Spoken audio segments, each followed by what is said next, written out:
दूसरों का उपकार कैसे हो, ये बहुत छोटी छोटी सी चीजें हैं।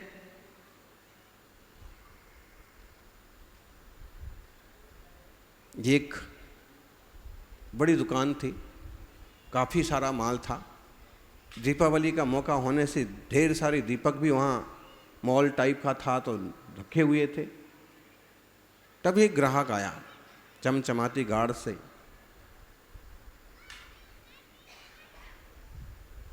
रोल्स रॉयल से उतरा,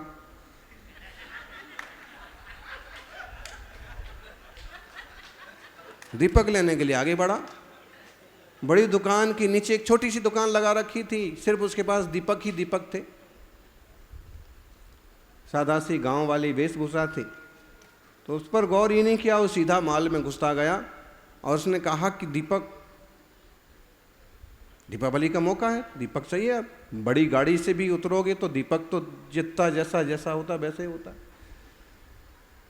छोटी सी चीज चाहिए तो उसको उसी ढंग से लेना पड़ता है। तो सेठ ने कहा 20 रुपये का एक दीपक। उन्होंने कहा कि 20 रुपये का? अरे भाई मॉल है तो ऐसा थोड़ी कि, और हम इतनी बड़ी गाड़ी से उतरे हैं इसका मतलब ये थोड़ी है कि तुम 20 रुपये का हो तो हम 20 रुपये दे देंगे।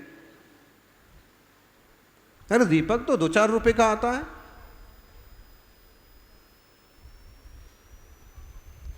नौकर भी देखने लगे बाबूजी की तरफ, क्या ऐसे 2-2 रुपये के तो बेच रहे थे और 20 रुपये बताने लगे अचानक से।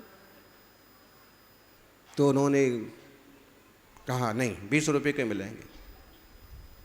कितना चाहिए? उसने कहा मुझे नहीं चाहिए 20 रुपये में ऐसे तो। और नीचे उतरा तो नीचे बेचने वाला बैठा ही था। उसने कहा वैसे ही दीपक? उसने कहा दीपक। उसने कहा साहब 20 रुपये के 4। तो उसने बढ़िया तुरंत 20 रुपये दिए और 4 दीपक ले लिए। लेकिन वो अभी तक ये देख रहा था कि वो 20 रुपये का एक दीपक बता रहे थे और मैंने 4 बेचे, और मेरे बेचने के बाद भी सेठ जी बाबूजी अभी तक मुस्कुरा रहे हैं, उनको इससे कोई फर्क नहीं पड़ा। ऐसे 2-4 बार हुआ। उससे भी रहा नहीं गया, नौकर से भी रहा नहीं गया, और उसने कहा कि बाबूजी मामला क्या है? उसने कहा देखो भाई, ये आदमी रोज रोज थोड़ी यहाँ आके बैठता है, अभी कल से ही बैठ रहा है, दीपावली का मौका है, इसके पास दीपक है। अगर हम इतने माल के साथ साथ दीपक भी हम ही बेचते जाएंगे, मुझे पता है कि 2 रुपये का दीपक है, लेकिन अगर दीपक भी हम ही बेचते जाएंगे तो इसका घर कैसे चलेगा?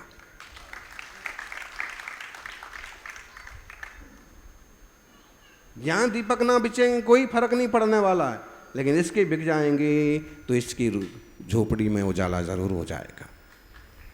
सब तरह के सोचने वाले लोग होते हैं। पापा ने कहा चलो पप्पू बाजार चलते हैं। पप्पू खुश हो गया, बाजार चलते हैं। छोटा बेटा और बाजार गए, जैसे हर दिवाली के पहले जाते थे, इस दिवाली को गए, एक आध कुछ कपड़े खरीदे बस, बाकी बड़ा सारा आतिशबाजी का बाजार था, पटाखे की दुकानें थी। बच्चे ने एक तरफ देखा भी नहीं। पापा को टेंशन होने लगा, हर बार तो इतने सारे पटाखे खरीदता था और नई नई क्वालिटी के, और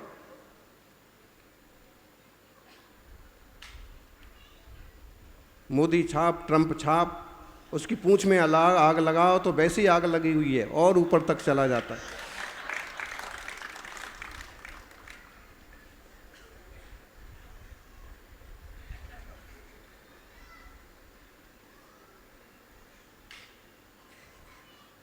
पापा ने टोका कि तेरे को पटाखे नहीं खरीदना, कुछ फुलझड़ी वगैरह नहीं खरीदना, सिर हिला दिया।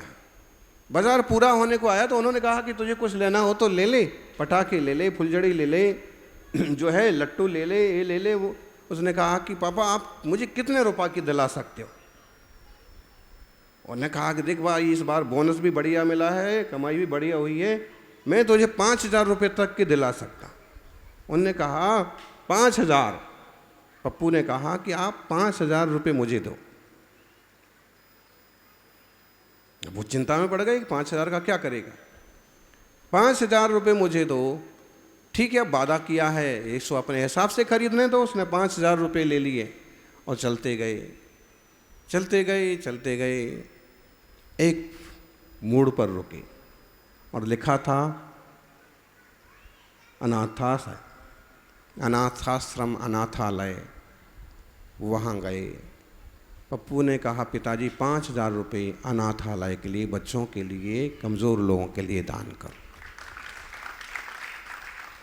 यार तू इतना छोटा है, इतनी अकल कैसे आई?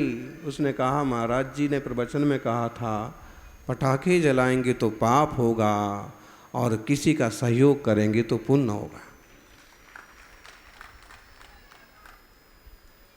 आप किस ढंग से परिवार को, बच्चों को, फैमिली को हैंडल करते हैं? ये तो यूं बदनाम कर दिया शॉपिंग शॉपिंग शॉपिंग के लिए लेडीज को। लेकिन जेंट्स कोई कम शॉपिंग करते? आज कल जितने वो होते हैं, क्या बोले थे, महिलाएं बिग नहीं, बालों को संवारने की लगाती हैं लोहे का वो रिंग, हेयर बैंड, हेयर लोहे वाला हो पूरा इधर से इधर तक। हाँ, तो जितने महिलाएं नहीं खरीदती ना आजकल, उतना पुरुष खरीदने लगे। 2-4 तो यहीं मिल जाएंगे।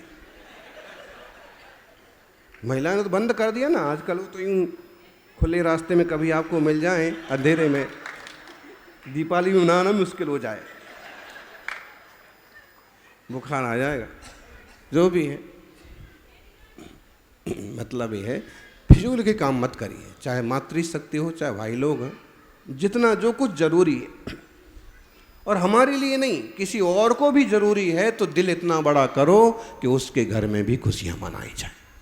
चाहे आपका दूर का रिश्तेदार हो, चाहे घर का कोई पड़ोसी हो, कहीं अगर ज़रूरत है और हम पूर्ति कर सकते हैं, भले मन से सहयोग करना।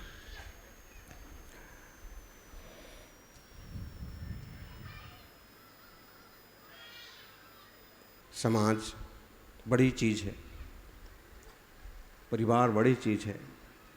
इंजीनियर बनने के बाद हम दो और हमारे दो, आजकल तो एक ही रह गया, वो भी लंगड़ा लूला हुआ तो आधा। परिवार व्यवस्थित होना चाहिए। बाबूजी से सीखो, पुराने लोगों से एक चीज़ सीखने जैसी है, परिवार व्यवस्थित, कम से कम भरा पूरा परिवार तो हो। एक ही हो और वो कहीं मरा गया, बीमार पड़ गया, तो जब गृहस्थी में गए हो तो परिवार तो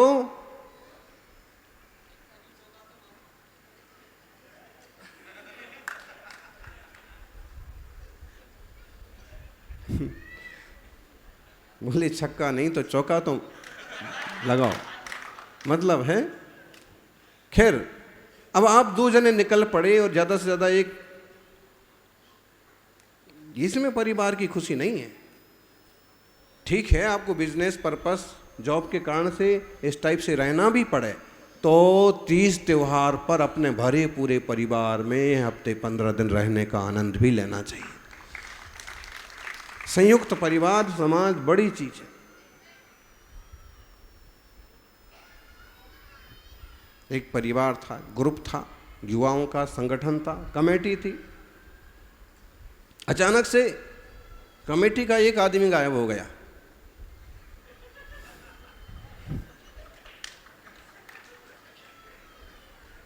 बाबूजी नाम बता सकते?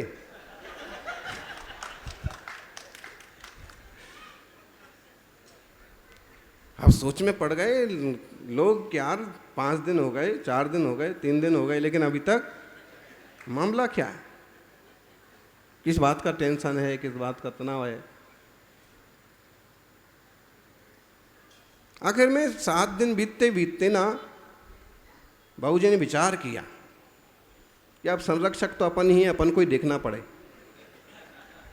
और किसी को कुछ बताया नहीं और सीधा उसके घर पहुंच गए। घर पहुंचे तो देखा घर में कोई नहीं है, अकेले बैठे हैं, हल्की सर्दी पड़ रही है, अलाव ताप रहे, क्या बोलते हैं, सिगड़ी ताप रहे। जैसे ही देखा बाबूजी को तो हल्का सा सम्मान तो होता ही है, इशारा करके बैठ गए। अब एक की बजाय दो जने तापने लगे। ना ये कुछ बोले ना वो कुछ बोले। क्या बोले तो क्या बोले हैं, શું કહેવાનું છે। कभी कभी ऐसी चीज़ें हो जाती हैं कि बैठ जाएं साथ में तो भी शुरुआत कहाँ से करें, कहाँ से शुरुआत होती है। कम से कम इतना तो करो। तो सामने वाला पूछेगा कि तबीयत सही नहीं है क्या।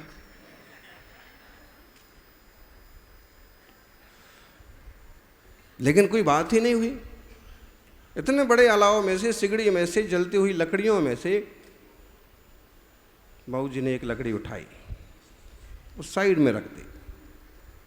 धीरे धीरे वो लकड़ी, यहाँ अलाव ताप रहे हैं, एक दूसरे का चेहरा थोड़ा बहुत देख लेते हैं, फिर चुप रहें तो चुप ही हैं। शुरुआत कहाँ से।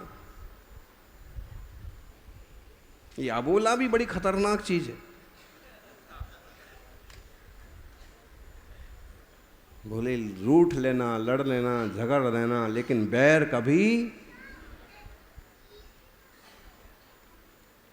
और वो एक अभी तो शायद ये चीज़ कम हो गई या होगी, कहीं होगी, कि उसमें ये होता था 6 महीने से बोले नहीं बोले हमसे, हैं। गांव में ऐसा क्या शब्द होता था इसके लिए प्रयोग, 6 महीने नहीं बोले, साल भर नहीं बोले, उसके लिए कौन सा शब्द आता था। अनबोला तो ठीक है, हैं। एक और देसी शब्द मध्य प्रदेश बुंदेलखंड में क्या बोलते हैं जी, अबोला, अनबोला, एक और कुछ शब्द है। तो मतलब बोलोगे तो रास्ता निकलेगा, कोई ना कोई रास्ता निकल पड़ेगा, और नहीं बोलोगे तो अबोला रह आएगा, कोई भी रास्ता नहीं खोलेगा। बातचीत से रास्ते निकलते हैं। वहाँ तो बात भी नहीं करी, बाहर रखती एक जलती हुई लकड़ी। क्या हुआ फिर, धीरे धीरे वो काली दिखने लगी। अच्छी चमकदार बड़ी मोटी लकड़ी जो थी वो काली दिखने लगी, उसकी रोशनी, उसका तेज खत्म हो गया। एक दूसरे को थोड़ा फिर देखा, बोला कुछ नहीं, वापस उठाया और बुझती हुई उस लकड़ी को वापस उसी में रख दिया। 2 मिनट भी नहीं लगे कि वो लकड़ी फिर अपने तेज में वापस आ गई। अब बाबूजी बिना कुछ कहे उठ के चल पड़े, गेट पर पहुंच गए। विदा करने के लिए आए। कौन आए, जो वहाँ अलाव ताप रहे थे पहले से अपने घर में।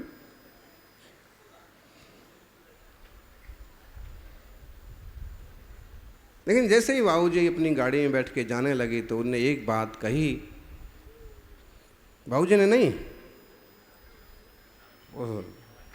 हाँ, तापने वाली ने, उसने कहा कि आपने बिना कुछ बोले मुझे एक बात सिखा दी। आपने बिना कुछ कहे मुझे एक बात सिखा दी कि जब तक सबके साथ जुड़ के रखते हैं तो चमकते रहते हैं, प्रताप बना रहता है, और जब अलग पड़ जाते हैं तो प्रकाश मंद हो जाता है, गुमसुम हो जाते हैं। परिवार का, समाज का यही हाल होता है। संघ का, संगठन का यही होता है। आप इंजीनियर्स लोगों का कोई संगठन है यहाँ, बनाओ, तभी वो सोवेनियर में छपेंगे सबके नाम। लेकिन कब छपेंगे, कैसे छपेंगे, अगले साल मालूम पड़ेगा। जो भी है, आप जिस माहौल में हैं, जो आपकी कंपनी के लोग हैं, जो आपके ग्रुप के, आपके परिवार के लोग हैं, उनके साथ एकजुटता, अपनापन रहता तो एक स्फूर्ति, खुशी रहती। समाज के लिए भी ज़रूरी है। और इस दीपावली पर हर परिवार को भी, अगर अपने से कोई कहीं कोई दूर जा रहा है तो मिच्छामि दुक्कड़म दीपावली महावीर निर्वाणोत्सव की शुभकामनाएं। एक फ़ोन का मैसेज लिखने में, आजकल तो मैसेज भी फ्री लिखे जाते शायद, उसमें कुछ खर्च आता है, फ्री है, तो फ्री में एक अच्छा सा मैसेज लिख दो, बढ़िया सा है। फ़ोन भी फ्री है, इसमें खर्च नहीं आते हैं।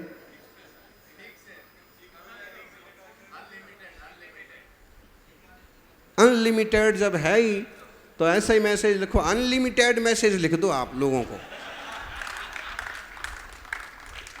महावीर निर्वाणोत्सव की शुभकामनाएं, नए वर्ष की शुभकामनाएं। ये सौभाग्य गुजरात का। ऐसे एक दिन गृह मंत्री जी के विषय में चर्चा चली तो लोग बोले कि वो कभी आए ना आए लेकिन नए वर्ष पर तो गुजरात में जरूर आते हैं। नए वर्ष का मतलब दीपावली का दूसरा दिन। सौभाग्य है कि आज भी महावीर निर्वाणोत्सव के नए साल के आरंभ को गुजरात में नए वर्ष के रूप में मनाया जाता है। देश में इसको और भी जगह मनाया जाता है, लेकिन जो लेवल यहाँ पर है, कहीं ना कहीं वो तीर्थंकर के निर्वाण की छाप, नया साल शुरू हो जाएगा। जो भी है, आप शुभकामना संदेश दे देने का, आवे तो ले आने का।